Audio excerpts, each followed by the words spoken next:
Hi namaste, நான் உங்க friend Jaya Srinivasan. Welcome to veggies recipe. தனுர் மாச ஸ்பெஷலா இன்னைக்கு நம்ம வெஜ்ஜீஸ் ரெசிபி கிச்சன்ல கோதுமை ரவையை யூஸ் பண்ணி வெண்பொங்கல் பண்ண போறோம். எப்பயும் நம்ம அரிசி யூஸ் பண்ணி பொங்கல் ஆல்ரெடி நம்ம போட்டிருக்கோம், வீடியோல இருக்கு.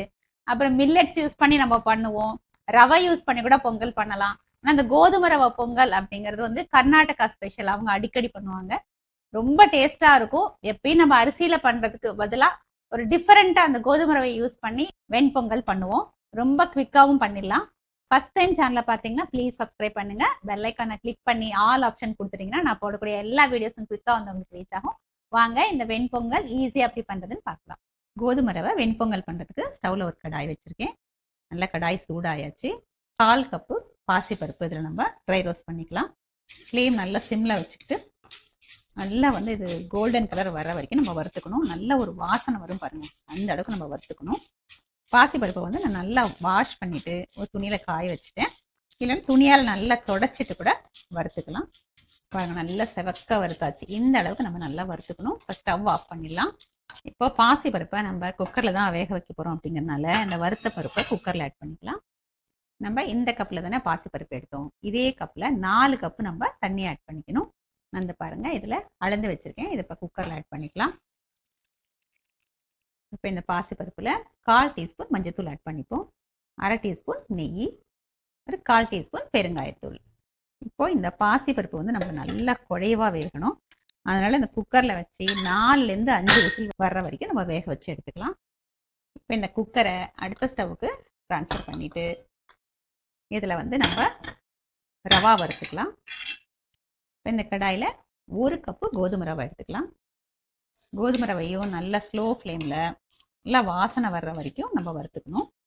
கோதுமை ரவை நல்லா வறுபட்டாச்சு அப்படிங்கிறதுக்கு அடையாளம் என்னென்னா, இந்த ரவா கலர் மாறி வெள்ளையாக ஆகிட்டே வரும். இப்போ பாருங்கள், கலர் மாறி இருக்கு. நம்ம ஃபஸ்ட்டு போட்ட போது லைட் ப்ரௌன் கலராக இருந்தது, இப்போ ஒயிட் கலருக்கு மாறிட்டே வருது.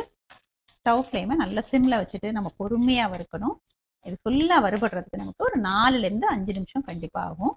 ரவா பாருங்க நல்லா வறுபட்டாச்சு, நல்லா கலர் மாறிடுச்சு. ஸ்டவ் ஆஃப் பண்ணிட்டு நம்ம இது வேற பிளேட்டுக்கு எடுத்துக்கலாம். ரவா கொஞ்சம் சூடு ஆறட்டும். இப்போ நம்ம கோதுமை ரவையை வேக வச்சுக்கலாம்.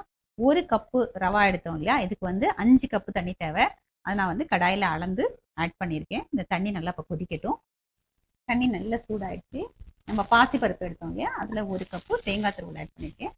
தேங்காய் துருவலுக்கு பெருசாக எதுவும் அளவு எதுவும் கிடையாது, நம்ம அதிகமாக கூட சேர்த்துக்கலாம், நல்லா இருக்கும். ஆனால் தேங்காய் துருவலை ஸ்கிப் பண்ணிடாதீங்க, கண்டிப்பாக ஆட் பண்ணுங்கள், ரொம்ப டேஸ்ட்டாக இருக்கும். இந்த பொங்கலுக்கு தேவையான அளவு உப்பு ஆட் பண்ணிடலாம்.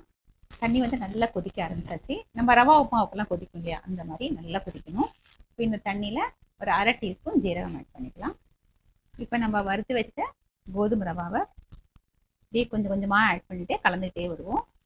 இது நம்ம நல்லா வறுத்துட்டோம் அப்படிங்கிறனால கட்டி தட்டாது.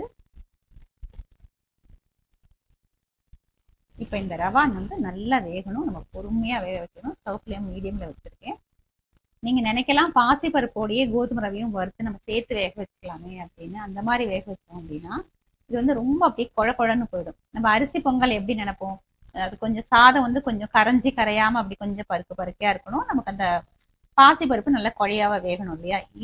இந்த மாதிரி பண்ணோம்னா இந்த ரவா நமக்கு அப்படியே ரவா முழுசாக இருக்கும். இந்த பாசிப்பருப்பு நம்ம ஆல்ரெடி குக்கரில் வேக வச்சுருக்கோம், அது நல்லா குழஞ்சிருக்கும்.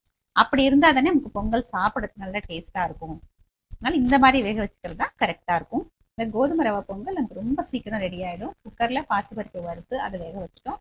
இன்னொரு ஸ்டவ்வில் இந்த கோதுமை ரவையை வேக வச்சிட்டோம் அப்படின்னா நம்ம ஜஸ்ட்டு தாளிச்சுட்டு எல்லாத்தையும் மிக்ஸ் பண்ண வேண்டியதான், அவ்வளோதான். ரொம்ப ஃபாஸ்ட்டாகவே ஆகிடும். இப்போ ஒரு மூடியை போட்டு நம்ம வேக வச்சுக்கலாம். இப்போ குக்கர் ப்ரெஷர் ரிலீஸ் ஆகிடுச்சு. பாசிப்பருப்பு நல்லா வெந்திருக்கும். நம்ம திறந்து பார்த்துருவோம். இப்போ சூடாக இருக்கும்போதே இதை நல்லா மசிச்சு விட்டுடலாம். நல்லா 4-5 விசில் விட்டுருக்கோம் இல்லையா, அதனால் நல்லா வெந்திருக்கு. பார்த்தீங்கன்னா நல்லா மசிச்சாச்சு. வறுத்ததுனால கலரும் நல்லா இருக்குது. கோதுமை ரவையும் நல்லா வெந்தாச்சு. கன்சிஸ்டன்சியும் நல்லா இருக்குது பாருங்கள், இந்த பொங்கல் கன்சிஸ்டன்சியில் இருக்குது. தேவைப்பட்டது அப்படின்னா நம்ம கொஞ்சம் சுடு தண்ணியும் ஆட் பண்ணிக்கலாம். நம்ம இப்போ வேக வச்ச பாசிப்பருப்பை ஆட் பண்ணிடுவோம். எல்லாத்தையும் நல்லா கலந்து விட்டுடலாம். இந்த குக்கரில் கொஞ்சமாக சுடு தண்ணியே ஆட் பண்ணியிருக்கேன், இதையும் அதில் சேர்த்துருவோம். இது ஒரு 2 நிமிஷம் கொதிக்கட்டும். பேன் வச்சுட்டு அதில் ஒரு 3 டேபிள் ஸ்பூன் நெய் ஆட் பண்ணிக்கலாம். பொங்கலுக்கு எப்பவுமே கொஞ்சம் நெய் நிறைய ஆட் பண்ணால் தான் நல்லாயிருக்கும். கொஞ்சம் நெய் கொஞ்சம் எண்ணெய் அப்படி கூட நம்ம சேர்த்துக்கலாம், அதுவும் நல்லா தான் இருக்கும். நெய் சூடானதும் 2 பச்சை மிளகாயை கீறி வச்சுருக்கேன், இதை ஆட் பண்ணிக்கலாம். பச்சை மிளகாய் நல்லா வதங்கட்டும். 1 இன்ச் இஞ்சி நல்லா பொடியாக கட் பண்ணி வச்சுருக்கேன், இதை ஆட் பண்ணிக்கலாம். இஞ்சி நல்லா ஃப்ரை ஆகணும், அப்போ தான் சாப்பிட்றதுக்கு நல்லாயிருக்கும். இந்த மாதிரி இஞ்சி நல்லா அப்படியே ப்ரௌன் கலருக்கு வந்ததுக்கப்புறம் முந்திரி பருப்பு ஆட் பண்ணிக்கலாம். இது லைட் கோல்டன் கலருக்கு வறுக்கணும். முந்திரி பருப்பு லேசாக கலர் மாறியாச்சு. இப்போ வந்து 1 டீஸ்பூன் சீரகம், 1 டீஸ்பூன் மிளகு நல்லா நுணுக்கி வச்சுருக்கேன், இதையும் ஆட் பண்ணிக்கலாம். கொஞ்சம் கருவேப்பிலை, ஒரு 1/2 டீஸ்பூன் பெருங்காயத்தூள், எல்லாத்தையும் நல்லா மிக்ஸ் பண்ணிடுவோம். ஜீரகம், மிளகு, கருவேப்பிலை எல்லாமே நல்லா பொரிஞ்சாச்சு. இப்போ ஸ்டவ் ஆஃப் பண்ணிடலாம். இதில் 1/2 டீஸ்பூன் மஞ்சள் ஆட் பண்ணிட்டு நல்லா மிக்ஸ் பண்ணுங்க. ஸ்டவ் ஆஃப் பண்ணிட்டு தான் மஞ்சள் ஆட் பண்ணணும், இல்லைனா வந்து கலர் மாறிடும் இல்லையா, அதனால். இப்போ நம்ம தாளித்ததை பொங்கலில் ஆட் பண்ணிக்கலாம். இப்போ எல்லாத்தையும் நல்லா மிக்ஸ் பண்ணிடலாம். நம்மளோட கோதுமை ரவை பொங்கல் பாருங்கள், கன்சிஸ்டன்சியும் ரொம்ப பர்ஃபெக்டாக இருக்குது. இது இப்போ நல்லா சூடாக இருக்கும்போதே சர்வ் பண்ணிடணும். சூடு ஆறியாச்சு அப்படின்னா திரும்பவும் நல்லா இறுகிடும். நம்ம எவ்வளோ தண்ணி ஆட் பண்ணாலும் இது நல்லாவே திக்காயிடும். இப்போ வந்து பர்ஃபெக்டாக இருக்குது. இப்போ தான் நம்ம சர்விங் பவுலுக்கு மாற்றிக்கலாம். கோதுமை ரவை வெண்பொங்கல் சுவாமிக்கு நைவேத்தியம் பண்ணிட்டு நமக்கு பிரசாதமாக ரெடி ஆயிடுச்சு. டேஸ்ட் பண்ணி பார்த்துடலாம்.